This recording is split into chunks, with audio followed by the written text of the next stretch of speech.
حضرت عیسیٰ علیہ السلام کے ساتھ ایک آدمی سفر کر رہا تھا۔ اس نے سوچا اس موقع سے فائدہ اٹھانا چاہیے، پیغمبر خدا سے ایسا عمل سیکھ لینا چاہیے جس سے پتھر سونا بن جائے اور مردہ زندہ ہو جائے۔ اس بیوقوف نے کہا کہ یا حضرت، مجھے بھی کوئی ایسا نسخہ دے دیں جس سے میری دنیا سنور جائے اور میں پڑھ کر پھونک ماروں تو مردہ زندہ ہو جائے۔ حضرت عیسیٰ علیہ السلام اس کی اس لب کشائی پر بڑے حیران ہوئے کہ اس بیمار اور مردہ شخص کو اپنا غم نہیں کہ میری رفاقت سے اپنے مردہ دل کا علاج کر لے، مگر یہ تو ایک دن میں ہی تاج و تخت کا مالک بننا چاہتا ہے۔ حضرت عیسیٰ علیہ السلام نے فرمایا، چپ رہ، یہ تیرا کام نہیں۔ اس مقام تک پہنچنے کے لیے بڑی منزلیں طے کرنی پڑتی ہیں۔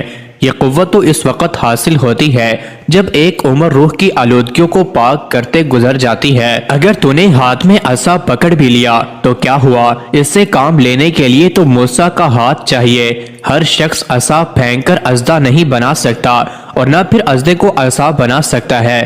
اس شخص نے کہا، اگر آپ علیہ السلام مجھے یہ اسرار و ورموز نہیں بنانا چاہتے تو نہ صحیح، میری یہ عرض قابل پذیر رائے نہیں تو میرے سامنے مردہ زندہ کر کے دکھا دیجئے۔ راستے میں ایک گہرے گڑھے میں کچھ ہڈیاں دیکھیں تو عرض کرنے لگا، یا حضرت، ان پر دم کر کے پھونکیے۔ اس شخص کے اصرار پر حضرت عیسیٰ علیہ السلام مجبور ہو گئے۔ انہوں نے ہڈیوں پر نام خدا پڑھ کر پھونک ماری۔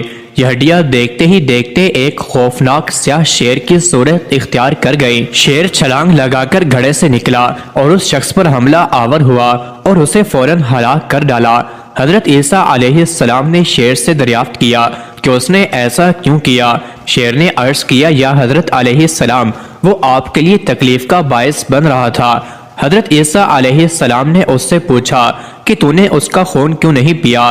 اس نے کہا، ایک تو یہ آپ علیہ السلام کا بے ادب اور گستاخ تھا، دوسرا اب اس دنیا آب و گل کا رزق میری قسمت میں نہ تھا۔ ابو العباس بن مسروق رحمت اللہ علیہ فرماتے ہیں کہ میں یمن میں تھا، میں نے دیکھا کہ ایک شکاری ساحل پر مچھلیاں پکڑ رہا ہے اور اس کی ایک جانب اس کی بیٹی بیٹھی ہوئی ہے۔ وہ مچھلیاں پکڑ کر اپنے تھیلے میں ڈالتا تو لڑکی مچھلیوں کو پانی میں پھینک دیتی۔ جب اس شخص نے کافی دیر کے بعد دیکھا کہ کتنی مچھلیاں پکڑی جا چکی ہیں تو اسے کچھ بھی نظر نہیں آیا۔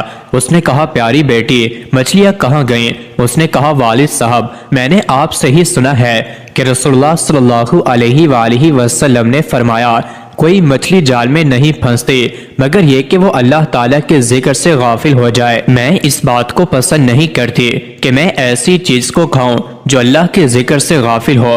بس وہ شخص رو پڑا اور اس نے جال پھینک دیا۔